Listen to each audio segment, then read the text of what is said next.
Hello everybody, I am largely unemployed and welcome to one of my favorite games of all time, Rimworld, a colony simulator by Tyne and Sylvester.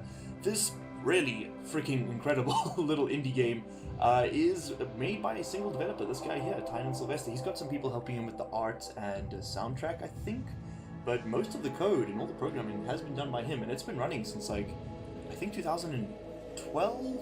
Was Alpha 1? I'm not sure. This is Beta 18 though. This is probably the final pre-release version of the game. We're on 18.1722. So yeah, I mean, I think 1.0 will be coming out soon in the next few months or so. So I'd like to get a handle on Rimworld with you guys on the channel because we're going to be playing a hell of a lot more of it. Okay, so the game's a bit too complicated for me to do a full tutorial with this playthrough. Like we have all the dynamics and all the stats and things, so I'll sort of talk through things as we go, but by and large, I'm just going to play the game, and any sort of questions you guys might have, just drop them in the comments below, and we'll address them in future episodes. I'm also going to be recording these in blocks of 3, so, you know, if you've got any comments, don't hesitate to leave them. I will see them within a couple days of the episode coming out, so, like, you know, it's not like they'll get lost in the winds. So, let's, with all that said, we're going to skip past the tutorial, I know how to play this, and we're going to go into New Colony. So here is your scenario screen. The whole point of Rimworld is that you kind of play through a story, that'll become more apparent later, and you have to start with a scenario. So there are 3 default ones, you can also get ones off the workshop, and create your own, which is kind of nice. But we're going to go, I think, with Crash Landed. The 3 of you awake in your crypto-steep sarcophagi to the sound of sirens and ripping metal. You barely get to the escape pods before the ship is torn asunder. Sometime later, you land on this unknown Rimworld. That's the one over there, by the way. Your faction will be new arrivals. You will start with 3 people, chosen from 8. That's kind of a stupid mechanic they've included in Beta 18. Not important. We get a bunch of stuff, which you'll see later. There's some stuff scattered around the map. You also get Lost Tribe, which is just a bit more difficult because you don't have research buffs for being, you know, industrial era. You're sort of stuck in the primitive era, and it's a lot harder to research things. And then you get Rich Explorer, which is probably one of the harder playthroughs because you only have one person to start, but the game kind of gives you a dude almost right away, so it's not that difficult. But we're going to go with Crash Landed. This is sort of the vanilla Rimworld experience. All these scenarios are new as of Alpha 14, so what, 5 versions ago?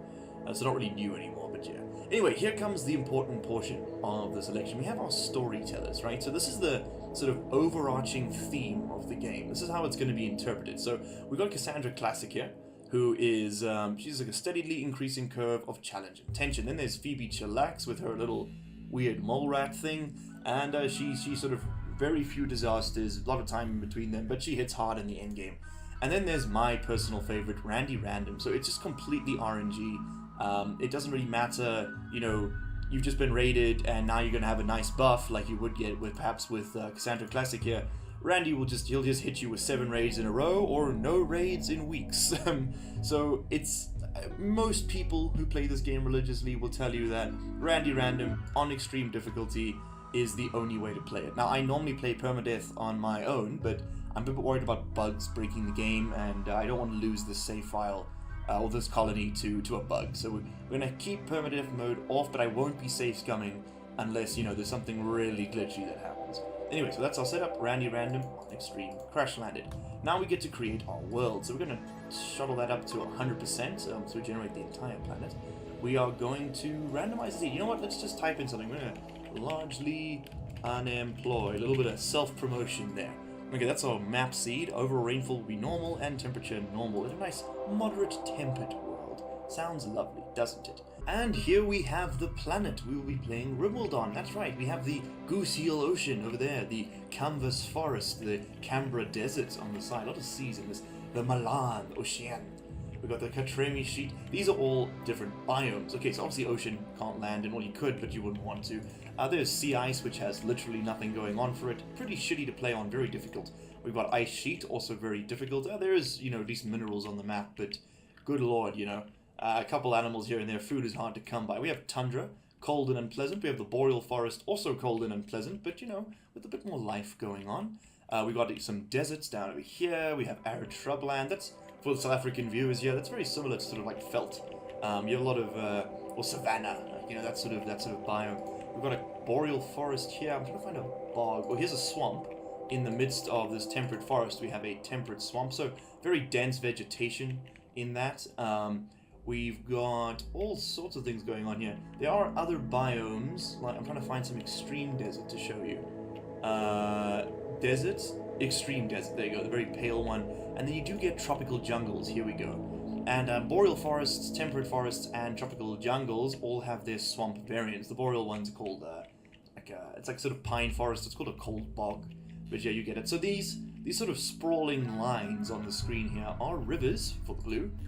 We have and various types of roads. So they are ancient asphalt roads going around. That's an ancient asphalt highway. It's a particularly big one. We've got some dirt paths there. You get stone roads. I think that's a stone road. Yeah. And all those do is improve your movement speed, because Rimworld allows you to caravan. That's right. You can actually you could start over here, and you would potentially be able to trek across the entire map. However, a nomadic playstyle is rather difficult to pull off, so we're not really going to be going for that one. I think we're going to find ourselves a quirky looking area, and we're just going to hop right in there. I also forgot to mention that you do have different types of mountain. You have your, we can bring up the terrain information here. We have large hills there, we've got some large hills, small hills there, we've got some mountains here, and we have impassable mountains there. Those are very difficult to play on because you can't really caravan, and the game doesn't push it, but it's definitely, you know, an important mechanic. These little icons here also represent the hostile or non-hostile factions on the map. You can see them here. We have 5 presently. If you can get mods to sort of boost this, vanilla only has 5 though. We've got Northeastern Hideo, an Outlander Union, another Outlander Union, both of which are friendly towards us. So they will come to our colony and trade. We have a tribe who wants to kill us, and a pirate band that doesn't like us. So the light green tribe is no bueno, no friendly. So if we plop down near one of these sort of Outlander buildings, we would potentially be able to go and trade with them. Yeah, the other guys, the green guys don't like us. So maybe guys, we plop down like here somewhere, pick some large hills on a dirt path, right? And let's have a look at the temperatures there. Pretty temperate, looking good, growing period year round, rainfall's pretty decent, that improves your crop yield obviously. We've got marble and granite, so stone types. What's on this side? Marble, granite, and limestone? Nah, I like having only one type, or rather 2 types of stone. Just simplifies processing them in the later game. I think we're going to go for granite and sandstone right there. Some large hills, decent temperate, close to a road. We can trade up, we can trade down, we can attack down rather. And yeah, I think we're going to be playing right over here. So we hit next, and now we are on the create character screen. This is the next big one. Now earlier I said that, you know, there was the option to take 3 colonists chosen from 8. This feature is kind of stupid because you can just randomize, like, you know, their stats. You don't need to, you know, pick from these ones here. But I think what we're going to do now, I don't want to randomize too much, so I'm quickly going to go ahead and put together a decent set of colonists, and then I'll explain them to you afterwards. Alright, and here we have our 3 colonists lined up and ready to go. We have Kuineke, Ghana, and Lumi, all of which these names are randomly generated. I think they're initials patrons or Kickstarter backers or whatever when this game first started, so that's where those names come from. We can change them, and I will off camera. But let me quickly explain the stats. Now, of course, if you have seen all of this before, I'll have put a timestamp on the screen already for you to jump forward to.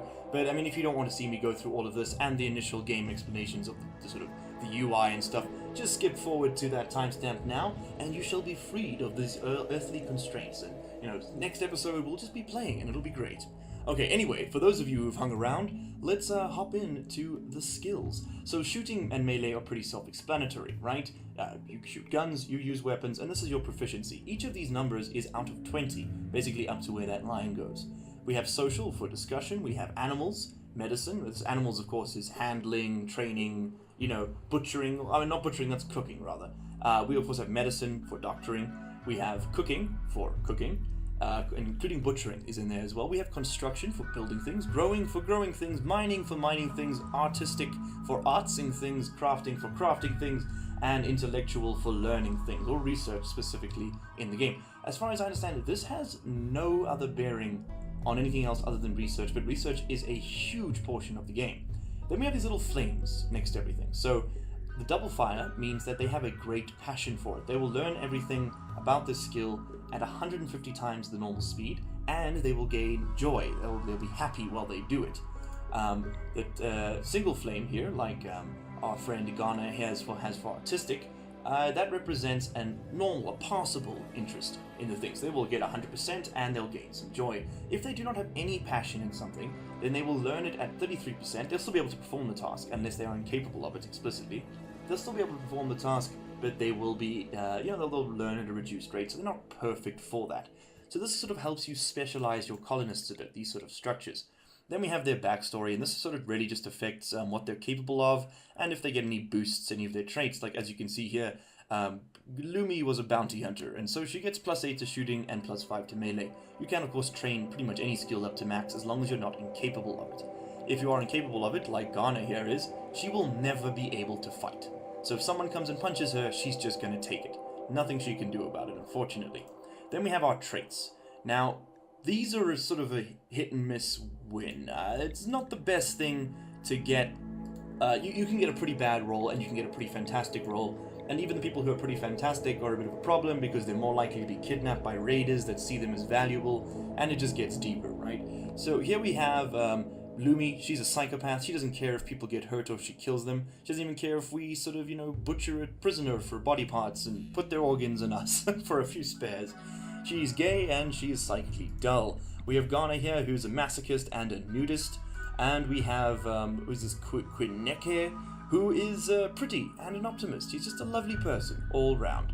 So I'm quickly going to rename these people after my subscribers, and I will see you in-game once I've done that. Alright, we have begun the game, and here is the entry map. So the three of us awake in our crypto-sleep sarcophagi to the sound of sirens and ripping metal. You barely get to escape pods before the ship is torn apart. Sometime later, you land on this unknown Rimworld. As pieces of the shredded starship fall around you, you start making plans to survive and learn how to read. That's a good one as well. Alright, so here come our drop pods, our little escape pods, and they'll pop open, revealing our characters. So as you can see, I have renamed them. We now have Reynard, who is our masochistic nudist. I know you're not necessarily female, Reynard, but I'm sure you won't mind. We have Baymax Aisha Gal, who is our psychopathic gaylord, and we have Maddie B, who is our wonderful, pretty optimist. Okay, so thank you to my subscribers for joining in. We're going to be trying our best not to kill you too early on. So first things first, you'll notice that many of these items have little red X's over them. I'll explain the rest of the UI to come. This means that it is forbidden. That means that colonists are not allowed to interact with it unless forcefully told to by right-clicking on something and saying, for example, equip the item. What you want to do, the hotkey there is F, or you can just press F. You can click on it or just press F to unforbid those items, and that means that your colonists will be able to access them for, for example, as building materials or whatever. You can double click on things to select all of the same type, and it's a good idea to just go around and make sure you've unforbidden all of your stuff at the beginning of the game. Otherwise, for example, all this lovely steel lying on the floor over here won't be usable by us. Okay, cool. So now Rimworld isn't much to look at on the surface. All the beauty of the gameplay lies just beneath the surface. So what we're going to do, again, I'm not going to be able to explain too much of what's going on, but we're going to equip our characters. So you can click on your colonists and click on the little character sheet here, and it will bring up, the same skill screen we saw in the previous window. Baymax is our best shot, so we're going to give her our bolt action rifle, this sort of long range weapon. Click on information here to get stats about it. You can see its accuracy at long range is 90%, that's not bad. Medium and short is 96, so it's almost a guaranteed hit. Pretty damn cool. You can also see the various factors sort of affecting that multiplier. Now, this is pretty amazing because, I'll let you guys get into this on your own if you play it, but the game simulates a lot of things, like it's quite in depth. Maddie B, you're going to get the revolver, and that knife is just going to have to be unused, unfortunately, because Reynard here is a pacifist, and he doesn't like fighting. Or she, rather. So, what we're going to want to do now is set up our initial structure. So, looking at the map, we have some pretty defensible positions we can move to. And since we haven't got any structures built, it's pretty easy just to move around. We are looking around. I'm thinking, initially, right, that this location here could be good because we could wall it off, we could build inside there, dig into the mountain, live like mole people. That could work, but then we expose ourselves to, insect infections which can spawn inside mountains and all sorts of other nasty stuff. We also have this large patch of rich soil right here, which if you look on the bottom left of the screen, down over here, if I mouse over it, it tells me it gives me 140% fertility versus the 100% of regular soil. Now that's of course useful when growing things. So I'm thinking that position, maybe we set up camp in here, we sort of build ourselves a little town right here, wall that off, wall that off, wall that off, and we still have a pretty large area to work with. The only thing we're excluded from are these lovely things right here, steam geysers, which are a pretty incredible source of power, sort of in the mid to late game. But we can worry about that when we get to it. I see there's 3 here. There's one there, one there, one there. Anyone's up here? Any steam geysers? Just that one there. Okay, well, I mean, none of them are in a particularly good position, so we're just gonna have to live with the roll of the die, and I think we're gonna build in here. So without further ado, let me tackle the UI real quick. And again, if you don't want to see this, just skip forward to the timestamp printed right here on the bottom of the screen. So let's start on the right hand side. We have our learning helper, which is basically just a little tutorial thing. I've seen all of these, not gonna bother with it. In the top, we have our colonists, as you've seen. Ignore these little icons. That's dev mode. That's just so that when we deal with our time speed, so you can press 1 to go normal speed, and you'll see things will start moving around. 2 for 2 times speed. 3 for 3 times speed for extra speed. And then if you have dev mode enabled, you can press 4, and things will go a hell of a lot faster. Then we have the temperature of the outdoors at present. That's right. So, I mean, like, depending on, you know, what the interior temperature of something is, that will change. It's all contextual. But outdoors, it is presently 13 degrees. Nice and brisk. It is foggy. It is 12 o'clock out of 24 hours. It is the 1st of April, May, 5500. Now, each, as it says there on the thing, each year is divided into 4 quadrants, or months of 15 days each. And the seasons will adjust differently. So we have permanent summer all around here because we're in such a lovely temperate equatorial zone. No winters to contend with. Very nice. We have our time controls, as I explained. We have a few sort of little toggleable things. Don't worry about those unless you're, actually going to play the game. We have the factions in the world. We have the history of our colony. It's sort of like a wealth chart. We have the world. I won't click on it because it'll generate the whole planet again. We have our research tree. Which of course we need a research bench to use, and this is basically how we unlock new technologies, and it's pretty expansive, and that just gets even more ridiculous with mods. Then we've got our animals tab over here. At present we only have Nelly, who's an Arctic wolf, and for some reason she was on a spaceship with us, and we brought her with. Yeah, she's an Arctic variant of the old Earth wolf, and we brought her along with us because, shit man, I don't know. We can also tell her to be trained, so we can train her in obedience and hauling, and she'll be able to help carry stuff around the colony, which will be a huge help. Then we have a sign. You can sort of tell people what clothes they are and are not allowed to wear. You can change various things. You can make new outfit sets. It's, it's completely adjustable. We can also change people's reactions to combat. So I'm actually going to set everybody, except Reynard here, he must flee, to auto fight so that, if something tries to eat them, they'll fight back. We can also tell them which drugs they're allowed to use, but we'll get into that when we need to. We can set up a schedule, which we're going to do right now. So they're going to go to sleep at 10, wake up at 5. They're then going to take 2 hours of chill time. They're going to have an hour of whatever they want. They're going to work for a solid 11 hours, have another hour off, and then they can do it. We're going to click there to copy and paste that schedule for everybody. So they're all allowed to do. You can also set up zones. I'll explain this menu now, like that, and then tell people that they're only allowed to be inside that zone, or you can just tell them they're unrestricted. Very useful, that. Then we have work. Now this is quite important. I'm right away going to switch over from automatic to manual priorities. Set that to a #1 priority for firefighting, patients, doctoring. Actually, maybe not you. You can be on a 4 because you're not very good at it. Everyone must be bed rest. You got to do flicking at #1.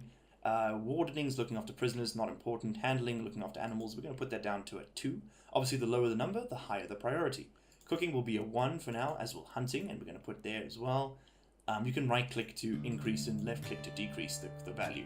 Construction, #1 priority, and we'll put, I think, 4s for everybody else. So if they've got nothing else to do, they can build. Then we have growing here, which is rather important, and that's basically, our priority for planting food. So we're going to put that on a 1 for this guy, because Reynard isn't doing much else, and we're going to put growing on a 2 for our constructor, so that, Maddie has other stuff to do.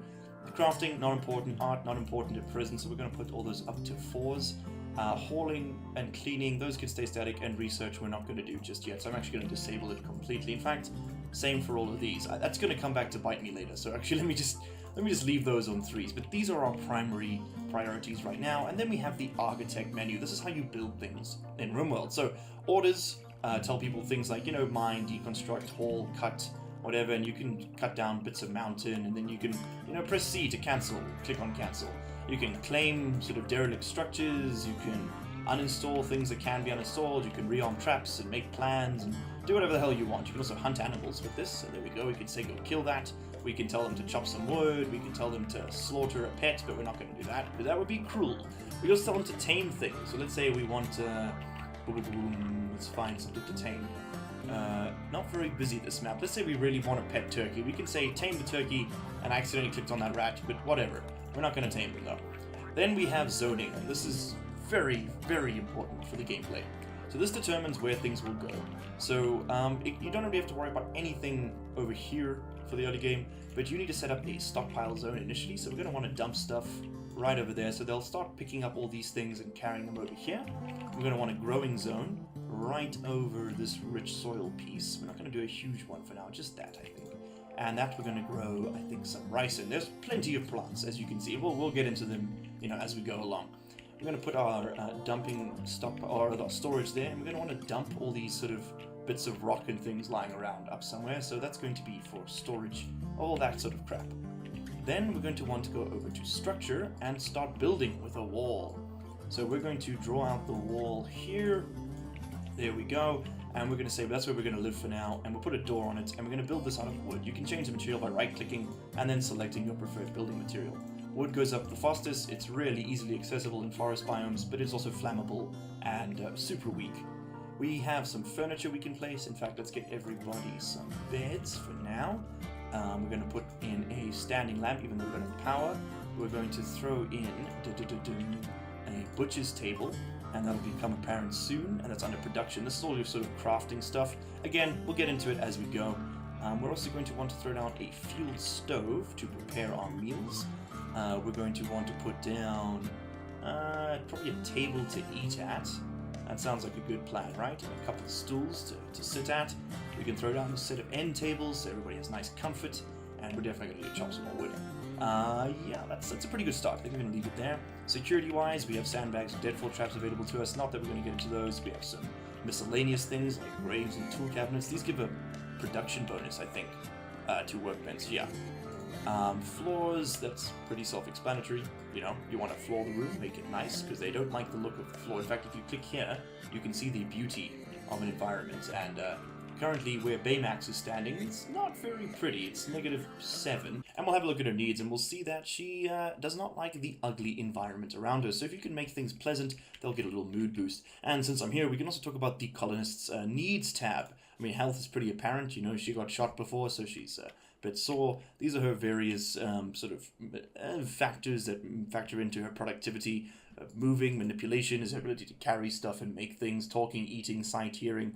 These two affect shooting quite a lot, as does manipulation. Talking is important for social. Eating is for eating. Breathing and blood filtration and blood pumping are all very important for, they affect moving and manipulation and everything else, really. It's all sort of quite intricately linked.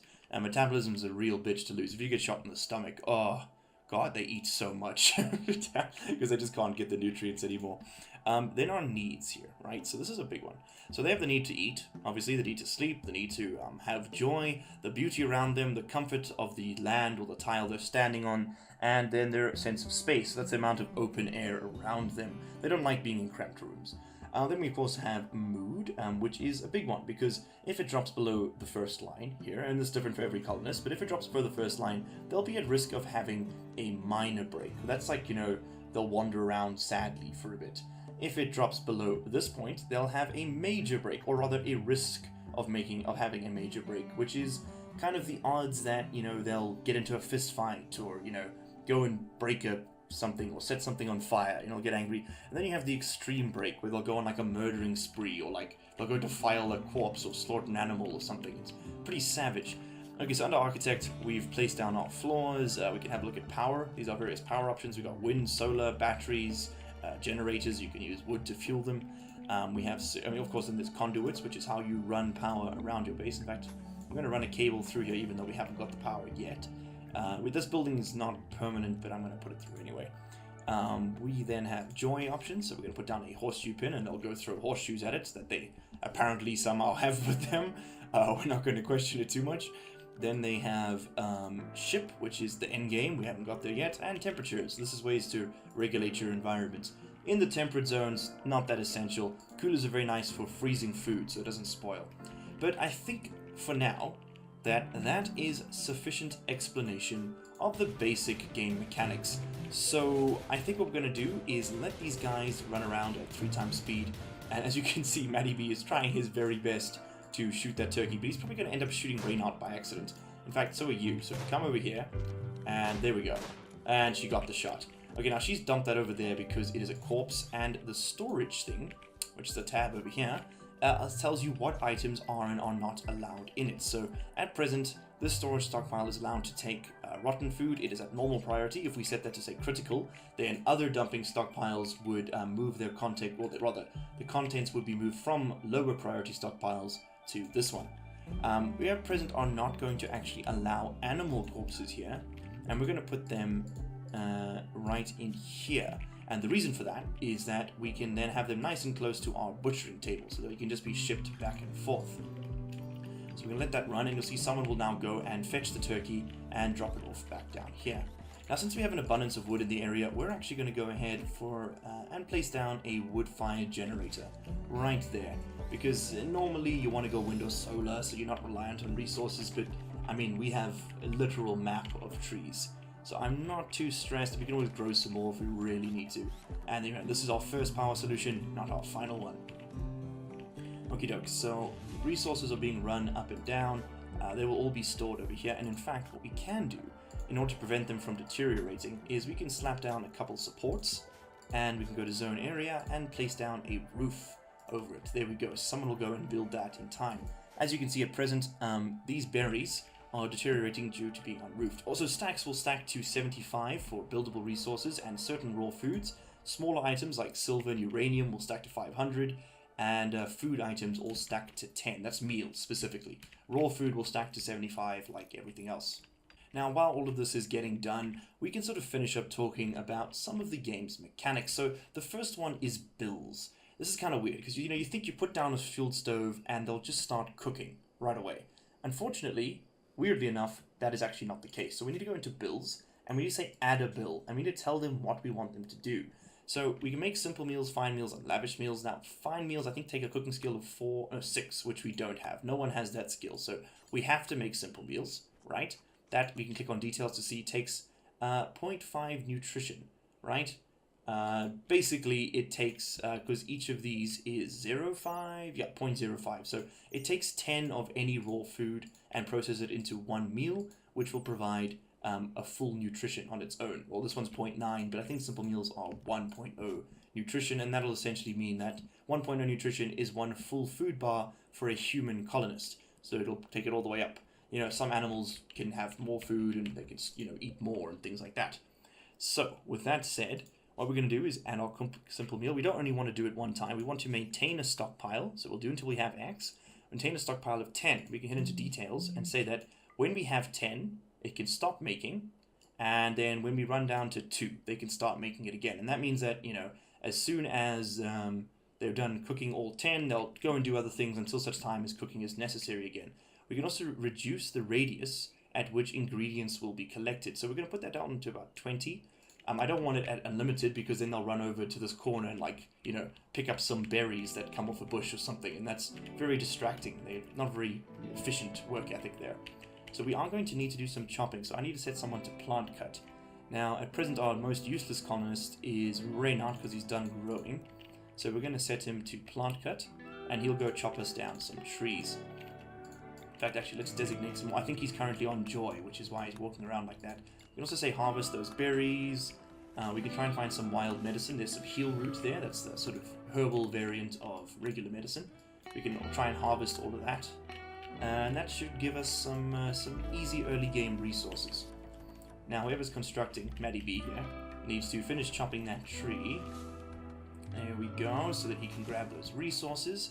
And I need you to prioritize working on that support so we can put a roof up here. There we go.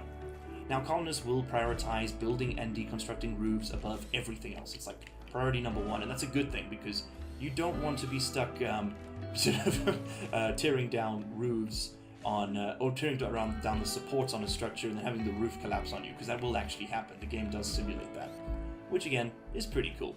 Okay, cool. So that's all placed. He just needs to, for some reason, finish that floorboard, and he's decided not to. There we go. Okay, he's built our wooden horseshoe pin, our final support, and our construction is done. Now it is 20 degrees outside, so that's not too cold, they'll be fine. But we can go ahead and tell this butcher table we want to butcher creature forever. So whenever we have creatures to butcher, go and butcher those creatures. And again, we're going to drop the ingredient radius down slightly.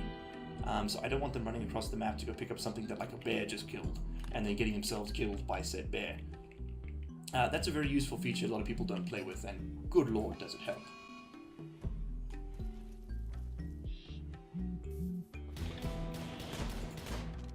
Oh, here we go, and we've managed to kill that rat. I looked away for 1 millisecond at my phone to check the time, and we got attacked by a mad animal. Now that's one of the events that can happen, and I think it's the first event of the game so far? Yeah, we got a mad rat come at us and try to smash us up. So what we're going to see now is they will also prioritize butchering over cooking. So that's going to get chopped up, and voila, we now have some rat meat and some turkey meat, and they can combine the two to cook.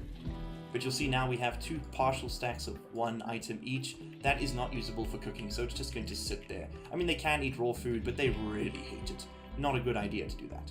Since our survival meals here do not perish, we're actually going to select them and forbid them. I don't want my colonists eating those as long as they have regular meals. They will prefer the survival meals because they're technically a fine meal, not just like a regular old shitty meal. So yeah, good for them to have that. Meals will spoil in 3 days if not refrigerated, but we can sort out a fridge, I think, in the next episode. So that has been episode 0 of Rimworld. In the next one, we will actually begin playing this game in earnest. I'm going to stop explaining things so much, and so if you have any questions, just leave them in the comments below, or go check out another tutorial video on YouTube. This has been Largely Unemployed with Rimworld. If you enjoyed the video, hit that like button. If you didn't, hit that dislike button. And as always, subscribe. See you in the next one. Cheers.